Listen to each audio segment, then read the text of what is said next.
ایک سوال یہ آیا ہے کہ کیا انجیکشن لگوانے سے وضو ٹوٹ جاتا ہے؟ یہ بڑا ہی اہم سوال ہے اور یہ معاملہ سب کے ساتھ پیش آتا ہے، مرد ہو عورت ہو سب کے ساتھ پیش آتا ہے۔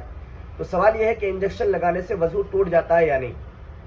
تو دیکھیے، جواباً عرض یہ ہے کہ عام طور سے جو انجیکشن لگایا جاتا ہے وہ دو وجہ سے لگایا جاتا ہے۔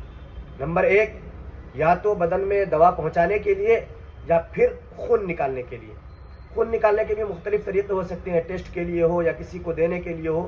تو اگر خون نکالنے کے لیے انجیکشن لگایا گیا تو تمام صورتوں میں وضو ٹوٹ جاتا ہے، لیکن اگر دوا ڈالنے کے لیے انجیکشن لگایا گیا تو اس کی دو شکل ہے۔ اگر انجیکشن لگانے کے بعد خون اپنی جگہ سے نکل کر کے بہہ گیا تو وضو ٹوٹ جائے گا، اور اگر نہیں بہا تو اس صورت میں وضو نہیں ٹوٹے گا۔ اس مسئلے کو اچھی طرح ذہن نشین فرما لے، اور اگر اللہ توفیق دے تو دوسروں تک پہنچانے کی کوشش کرے تاکہ دوسرے ساتھی بھی اس مسئلے کو اچھی طرح سمجھ لیں۔